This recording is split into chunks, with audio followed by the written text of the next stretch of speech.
প্রায় 2 সপ্তাহেও কাটেনি গ্যাস সংকট, চরম বিপাকে বাসাবাড়ি কারখানা, দাম বাড়ানোর পরিকল্পনা পেট্রোবাংলার।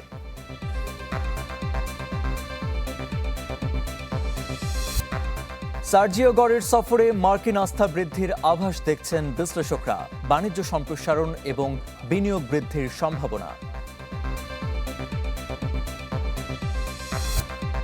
ঢাকা সিলেট মহাসড়কের জমি অধিগ্রহণে মহা দুর্নীতি, কোটি কোটি টাকা ঘুষের চুক্তিপত্র, চ্যানেল 24-এর অনুসন্ধান। রাষ্ট্রপতি পদে বিএনপির প্রার্থী চূড়ান্ত করবেন তারেক রহমান, স্থায়ী কমিটির বৈঠকে সিদ্ধান্ত।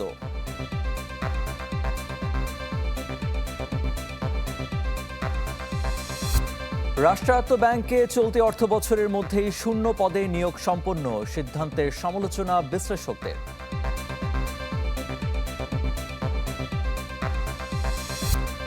ইরান যুদ্ধ অবসানে এগিয়ে এসেছে মার্কিন মিত্ররা, দাবি ট্রাম্পের, সরে এলেন তেহরানে হামলার সিদ্ধান্ত থেকে।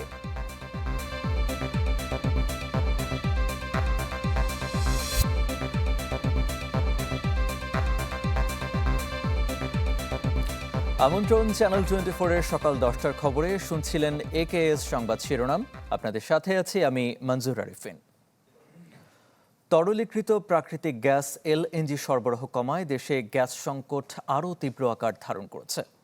স্থানীয় গ্যাস উৎপাদন প্রতি বছর প্রায় 15 কোটি ঘনফুট কমছে, পুরনো কূপ সংস্কারেও মিলছে না প্রত্যাশিত গ্যাস। অন্যদিকে ক্ষতিগ্রস্ত ভাসমান এলএনজি টার্মিনালের কারণে দৈনিক গ্যাস সরবরাহ নেমেছে প্রায় 2150 মিলিয়ন ঘনফুটে। এতে শিল্প, বিদ্যুৎ, সিএনজি এবং আবাসিক খাতে সংকট বেড়েছে। বিশ্লেষকরা বলছেন, বিশ্ববাজারে এলএনজির দাম বৃদ্ধি, কাতার থেকে সরবরাহ অনিশ্চয়তা এবং প্রয়োজনীয় অবকাঠামোর অভাবে সংকট দ্রুত কাটানো কঠিন। পেট্রোবাংলার মতে, স্থানীয় গ্যাস উৎপাদন না বাড়ালে টেকসই সমাধান সম্ভব নয়। সংকট মোকাবেলায় সরকার নতুন কূপ খনন, এলএনজি আমদানি বৃদ্ধি এবং ভোলার গ্যাস রাজধানীতে আনার উদ্যোগ নিয়েছে। তবে এসব পরিকল্পনার সুফল পেতে আরও সময় লাগবে বলে মনে করছেন সংশ্লিষ্টরা।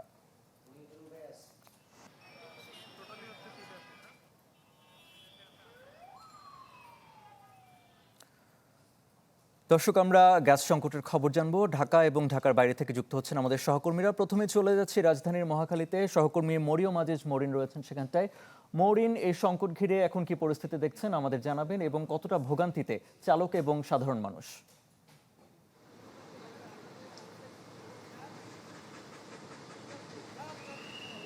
আরেফিন, আমরা সকাল 8টা থেকে এই গ্যাস সংকটের পরিস্থিতি দেখার জন্যই আসলে বের হয়েছি এবং আমরা দেখছি এবং দীর্ঘ 2 সপ্তাহ যাবৎ এই গ্যাস সংকট কিন্তু চলছে এবং আজকে সপ্তাহে প্রথম কর্মদিবস, আপনি জানেন। সেই কারণে আসলে দেখতেই পাচ্ছেন আমার দুই পাশেই আসলে গাড়ি এবং সিএনজি চালকদের ভিড় এবং দীর্ঘ সারি। কেউ কেউ ভোর 4টা, কেউ কেউ ভোর 6টা থেকে আসলে এই ফিলিং স্টেশনে অপেক্ষাকৃত আছেন। এবং আপনাকে যদি একটু বলতে চাই, সব থেকে ভোগান্তিতে রয়েছেন সিএনজি চালকরা। আপনি দেখতে পাচ্ছেন যে সিএনজির দীর্ঘ সারি এবং তারা এখন পর্যন্ত সারিতেই রয়েছেন। তারা 3-4 ঘন্টা অপেক্ষা করেও কিন্তু এখনও গ্যাসের লাইন পর্যন্ত আসলে পৌঁছাতে পারেননি। এর আগেও আমি তেজগাঁয়ে যেখানে ছিলাম সেখানেও আসলে 1 ঘন্টা তাদের সিরিয়াল পাওয়ার পরেও তাদের 1 ঘন্টা অপেক্ষাই করতে হয়েছে। আসলে প্রেশার কখন উঠবে তখন হচ্ছে গ্যাস সরবরাহ শুরু হবে। এবং আপনাকে যদি একটু বলি, আমরা চালকদের সাথে কথা বলেছি, সিএনজি চালকদের সাথে কথা বলেছি, তারা বলছিলেন আসলে ভোগান্তির পর্যায়ে এমনভাবেই ঠেকেছে যে তাদের বিকল্প পেশা ব্যবস্থা করা ছাড়া আসলে উপায় নেই। তারা চাচ্ছেন যে সরকার যেন একটি টেকসই পদক্ষেপ নেয়, যেন এই সংকট দ্রুততম সময়ে আসলে চলে যায়। এবং আপনাকে যদি একটু বলতে চাই যে যারা ভাড়ায় চালিত গাড়ি রয়েছে তারাও আসলে বলছিলেন যে প্রত্যেক দিন সকাল থেকেই আসলে এই দীর্ঘ সারিতে দাঁড়িয়ে 3-4 ঘন্টা লাইনে দাঁড়িয়ে আসলে গ্যাস নেওয়া অনেকটাই ভোগান্তির। সাথে সাথে আসলে যাত্রীদেরও ভোগান্তির অনেকটাই বিষয় রয়েছে, কারণ আসলে যখন 3-4 ঘন্টা দাঁড়িয়ে যখন গ্যাস নিচ্ছেন সিএনজি চালকরা এবং গাড়ি চালকরা, সেই ক্ষেত্রে যাত্রীদের ভাড়াও কিন্তু বেশি গুনতে হচ্ছে। সেই জায়গা থেকে তারা অনেকটাই ভোগান্তিতে রয়েছেন এবং যারা ফিলিং স্টেশনে রয়েছেন কর্মরত তাদের জন্য আসলে একটি চাপের বিষয়, কারণ এতগুলো গাড়ি সিএনজি একসাথে তাদেরকে আসলে গ্যাস দিয়ে তারা আসলে পারছেন না। অনেক সময় গ্যাসের প্রেশার বন্ধ হয়ে যাওয়ার কারণে তাদের আসলে দীর্ঘক্ষণ গ্যাস দেয়া বন্ধ রাখতে হচ্ছে। সেই জায়গা থেকে একটি বাকবিতণ্ডারও অনেক সময় সৃষ্টি হয় যে অনেক সময় দাঁড়িয়ে থাকার পরেও তারা গ্যাস পাচ্ছেন না।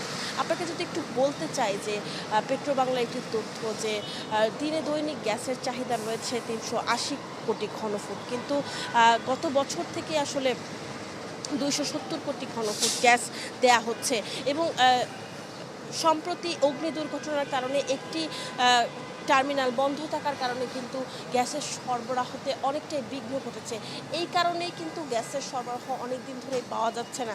এখান থেকে এই ছিল সব। জি মৌরিন, ধন্যবাদ আপনাকে। সহকর্মী সাদ্দাম হোসেন রয়েছেন ঝিনাইদহে। সাদ্দাম, আমরা রাজধানীতে গ্যাস সংকটের কথা শুনছিলাম। ঝিনাইদহে গ্যাস সংকটের তীব্রতা কতটা তীব্র আকার ধারণ করেছে?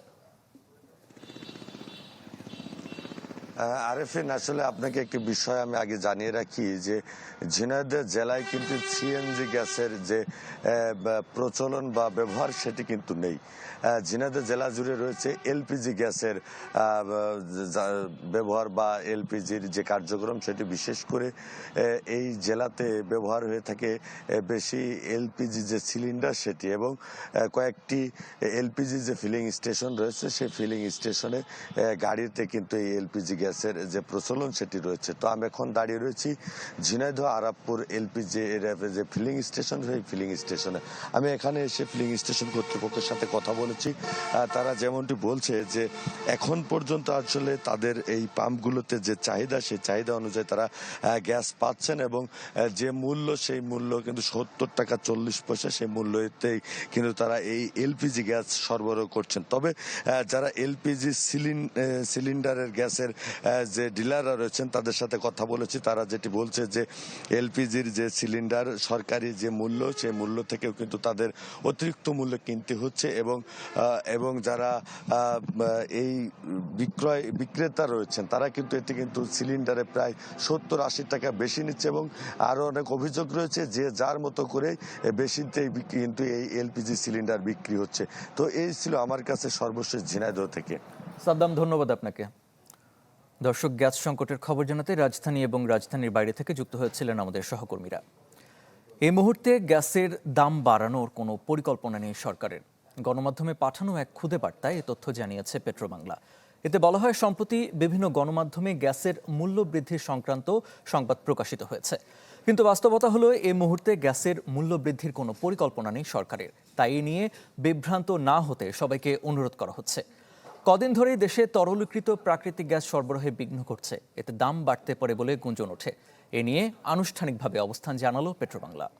প্রধানমন্ত্রী তারেক রহমানের চীন সফরের পর সার্জিও গড়ের বাংলাদেশে আসা বিশেষ গুরুত্বের দাবিদার। একথা বলছেন আন্তর্জাতিক সম্পর্ক বিশ্লেষকরা। তাদের মতে এ সফরে ঢাকার প্রতি ওয়াশিংটনের আস্থা বৃদ্ধির আভাস মিলছে, যা প্রভাব ফেলবে বাণিজ্য ও বিনিয়োগে। মোর্শেদ হাসিবের রিপোর্ট। পল কাপুর, ব্র্যান্ডন লিঞ্চের ধারাবাহিকতায় সার্জিও গোরের সফর ছিল বাংলাদেশের জাতীয় নির্বাচনের পর যুক্তরাষ্ট্রে তৃতীয় কোনো শীর্ষ নীতি নির্ধারকের সফর। মার্কিন প্রেসিডেন্ট ডোনাল্ড ট্রাম্পের বন্ধু ও ধনকুবের গোরের সফরে তাই বাড়তি নজর ছিল কূটনৈতিক মহলের। Very good meeting with the Honorable Prime Minister right here in his office. The United States holds the Prime Minister in the highest regards. আন্তর্জাতিক সম্পর্ক বিশ্লেষকরা বলছেন, প্রধানমন্ত্রী তারেক রহমানের চীন সফরের পর যুক্তরাষ্ট্রের বিশেষ দূতের বাংলাদেশে আসা বিশেষ গুরুত্বের দাবিদার। আমাদের রাজনৈতিক স্থিতিশীলতা ফেরত আসছে এবং ভবিষ্যতে যেখানে যুক্তরাষ্ট্র থেকে আমাদের এখানে একটা বড় একটা ইনভেস্টর সামিট হতে পারে এবং আমাদের যে এআই খাতে এবং হচ্ছে যে আমাদের সেমিকন্ডাক্টর খাতে বা আমাদের তার সাথে সাথে হচ্ছে যে আমাদের অ্যাগ্রো প্রসেসিংয়ের খাতে বা হচ্ছে যে আমাদের তুলার এখানে খাতে বা ওয়্যারহাউসিং খাতে, এগুলোতে যে যুক্তরাষ্ট্রের যেখানে বিনিয়োগটা এখানে বাংলাদেশ সরকার চেয়েছে সেটার ব্যাপারে খোলামেলা আলাপ হয়েছে। এই সফরে এসে সুখবর দিয়েছেন সার্জিও গোর। জানিয়েছেন বাংলাদেশে যুক্তরাষ্ট্রের ভ্রমণ সতর্কতা এক ধাপ উন্নতি হয়েছে। একে দারুণ খবর হিসেবে উল্লেখ করছেন ট্রাম্পের দূত। এই পদক্ষেপকে ঢাকার ওয়াশিংটনের প্রতি আস্থার বৃদ্ধির আভাস হিসেবে দেখছেন অধ্যাপক শাহবানাম খান।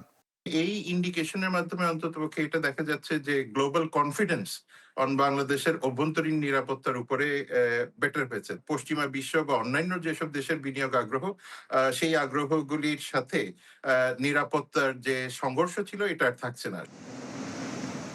শনিবার বিকেলে 3 দিনের সফর শেষে ঢাকা ছাড়েন মার্কিন প্রেসিডেন্ট ডোনাল্ড ট্রাম্পের দক্ষিণ ও মধ্য এশিয়া বিষয়ক বিশেষ দূত সার্জিও গোর। মোর্শেদ হাসিব, চ্যানেল 24, ঢাকা। দর্শক, এই মুহূর্তে কথা বলছেন অ্যাটর্নি জেনারেল। আমরা সরাসরি চলে যাচ্ছি সেখানটায়। 66 জন ডিএজি যে নিয়োগ হয়েছে তাদের বিষয়ে তাদের প্রতি আপনার বার্তা কি?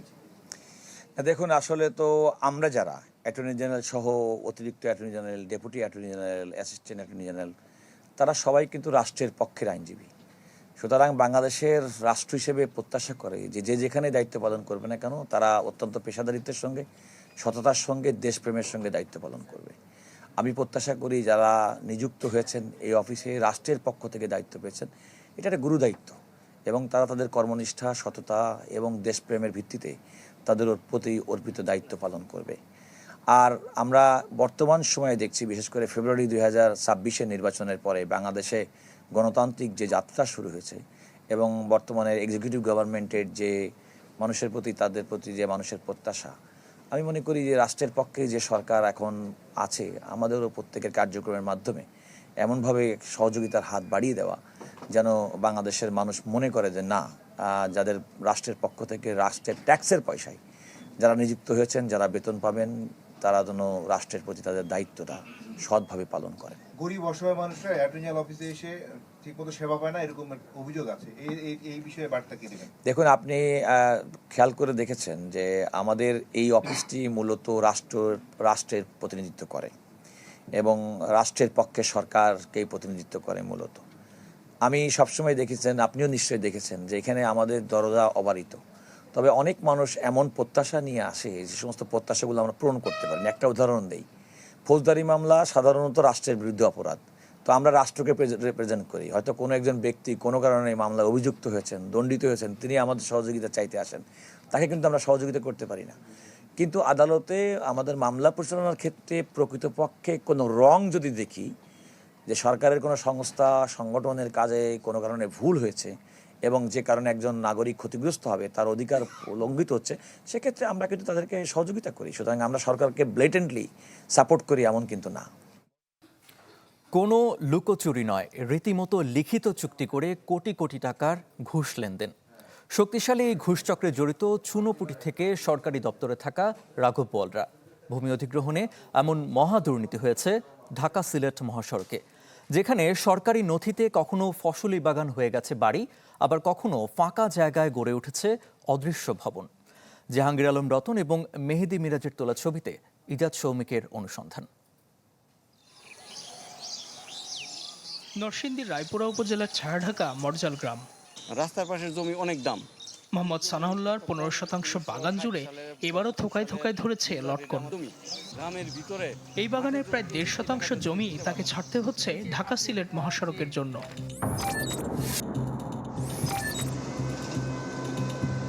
2022 সালের 16 মার্চ জেলা প্রশাসনের প্রাথমিক নোটিশে সানাউল্লাহর জমির ধরন ছিল বাগান, কিন্তু 3 বছর পর সরজমিন তদন্তে এই বাগান হয়ে যায় বসতবাড়ি। সরকারের প্রয়োজনে জমি অধিগ্রহণ করছে, আমরা সহজে গিয়া বিল আনবো। আমরা সাধারণ মানুষ, আমরা কাজ করে খাই, আমাদের এত বেশি অফিসে গিয়ে ধর্ণা দেওয়ার সময় সুযোগ নাই। হাজি আমিন খান 2 ছেলে ও নাতির নামে নরসিংদীর মরজাল মৌজায় 93-79 দাগে প্রায় 2% জমিতে গড়ে তোলেন দোকানসহ একতলা বাড়ি, যেখানে ব্যবসা করছেন তার ছোট ছেলে। এর পাশেই 93-81 দাগের সরকারি নথিতে একই রকম আরেকটি বাড়ির মালিকও আমিন খান। হ্যাঁ, এটা তো আব্বার নাম লেখা, যেহেতু মালিক আব্বা, আব্বা বলতে পারবো। পাশের দাগে আছে 93-81, এরকম কোনো বিল্ডিং আছে আপনার? এটা নাই আর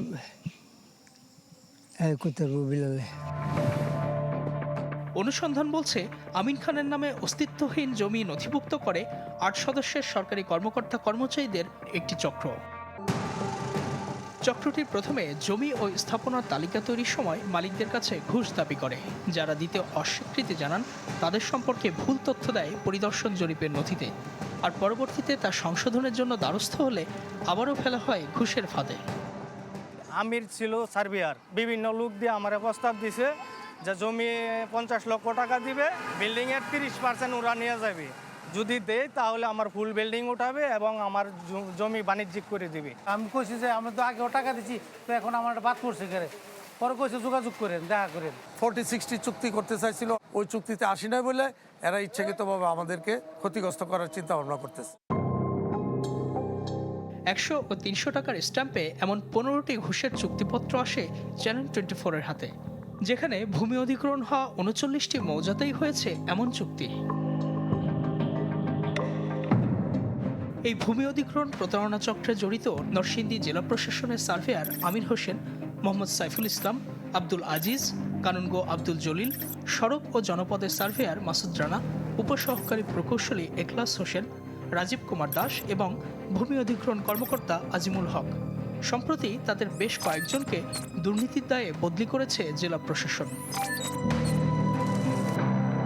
মাহমুদাবাদ ও কুকুরমারা মৌজা, এখানে সিলেট মহাসড়ক ঘেঁষা প্রায় প্রতিটি জমি ও স্থাপনার ক্ষতিপূরণ দিয়েছে সরকার, কিন্তু তা পেতে হয়েছে ঘুষ সিন্ডিকেটের হাত ধরেই। আর যারা চুক্তি করেননি তারা আজও ঘুরছেন ক্ষতিপূরণের আশায়। আবার ক্ষতিপূরণ না দিয়েই অনেকের ঘরবাড়ি ভেঙে দিয়েছে সরকার।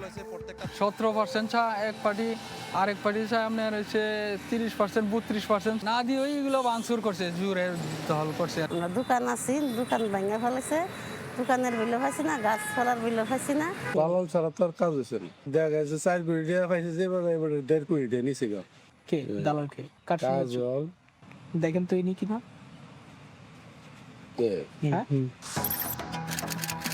আব্দুল মতিন কাজল দীর্ঘদিন ধরে জমি অধিগ্রহণের দালালির সাথে জড়িত। স্থানীয় বিএনপির এই নেতার সাথে সখ্য সার্ভেয়ার আমির হোসেন সহ ফিল্ড বইয়ে স্বাক্ষরকারী প্রত্যেকের। অনিয়মের দায়ে সার্ভেয়ার আমির হোসেনকে বদলি করা হয়েছে শরীয়তপুরের ডামুড্ডা উপজেলায়। অনুসন্ধান বলছে গেল 20 মে তার কার্যালয়ে টাকার ভাগ দিতে যান দালাল আব্দুল মতিন কাজল। সঙ্গে ছিলেন মরজাল ইউনিয়ন বিএনপি সাধারণ সম্পাদক হুমায়ুন কবির ও আরেক সহযোগী। সিসি ক্যামেরার ফুটেজে দেখা যায় দুপুর 12:34 ভূমি অফিসে আমির হোসেনের সঙ্গে হাত মেলাচ্ছেন তারা। এবার সেই সার্ভেয়ার আমির হোসেন ও দালাল আব্দুল মতিনের মুখোমুখি হব আমরা। আপনারা এটাকে বাদ দিয়েছেন এই অংশ কেন? শুধু আপনি একা সাইন করেন নাই, সবাই মিলে এটা বাদ দিয়েছিল, কারণ কি? এটা কমিটি সবার সিদ্ধান্ত মোতাবেক হয়েছে। গুগল ম্যাপে 2022-এর ফেব্রুয়ারি অর্থাৎ নোটিশের আগেই কিন্তু একটা ছবি দেখা যাচ্ছে, এই যে স্পষ্টভাবে দেখা যাচ্ছে, এই যে দেখতে পাচ্ছেন স্পষ্টভাবে দেখা যাচ্ছে যে 2000, এই যে তাকান আপনি দেখেন। আমি এগুলো দেখবো না, এগুলো আমি দেখবো না, এগুলো আমি দেখবো না। এগুলো আপনি কেন করেছেন? সবাই বলছে যে আপনার নেতৃত্বে এগুলো হয়েছে। একটু কথা বলেন, কথা বলেন। আপনি কেন করেছেন? ওপেনলি অনেকই কাজ করছে। নামবি সভা ছিল, নাইম সভা ছিল, দলীয় সভা ছিল, ফারুক ভাইয়া ছিল, যে যখন আছে সবার সাথে মিলেমিশে কাজ করা হয়েছে।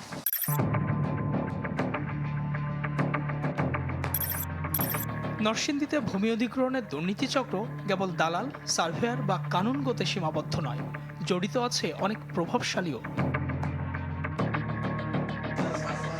যাদের একজন ব্যবসায়ী পরের সূত্রধর।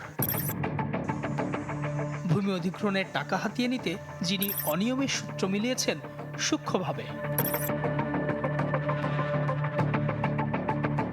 মরজাল ইউনিয়নে তার 40% জমিতে এই 4তলা বাড়িটি কোটি টাকা ব্যয়ে নির্মাণ করাই হয়েছে ভেঙে ফেলার জন্য, যেখানে বিনিয়োগ করেছেন আরেক প্রভাবশালী সরোজ কুমার সাহা। দুজনের মধ্যে চুক্তি হয় সড়ক নির্মাণে বাড়িটি অধিগ্রহণ করা হলে ভাগাভাগি হবে ক্ষতিপূরণের টাকা। অথচ সরজমিন অনুসন্ধান বলছে ভূমি অধিগ্রহণের নোটিশ জারির পর ক্ষতিপূরণ আদায়ে নির্মাণ করা হয় বাড়িটি।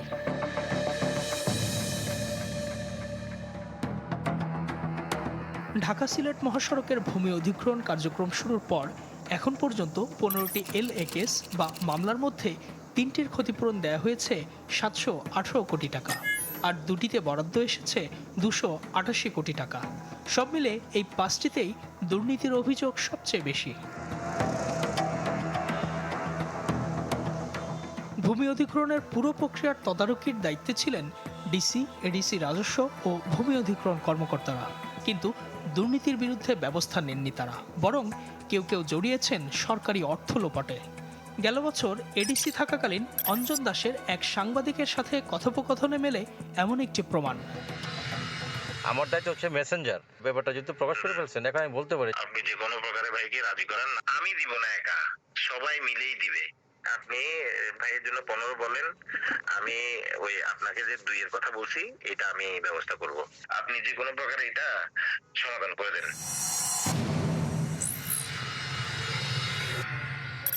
দুর্নীতিতে জড়িত থাকার বিষয়ে কথা বলতে চাইলে এড়িয়ে যাওয়ার চেষ্টা করেন এডিসি অঞ্জন দাস। যেহেতু এখন বিষয়গুলি নিয়ে তদন্ত চলমান, সুতরাং আমি আপাতত উদ্যোগ প্রতিবাদ দেব, তদন্ত করছেন, আমি আপাতত বলার জন্য আমার সুযোগ নেই আর কি। ভূমি অধিগ্রহণের দুর্নীতি অনিয়মের কথা জানাজানি হয় সরেজমিন তদন্তে নামে ঢাকা বিভাগীয় কমিশনারের কার্যালয়, কিন্তু সর্ষের মধ্যেই ভূত। খোদ কমিশনার কর্মকর্তাদের ঘুষ বাণিজ্যের তথ্য দিলেন সরকারি কর্মচারী সিন্ডিকেটের এক সদস্য।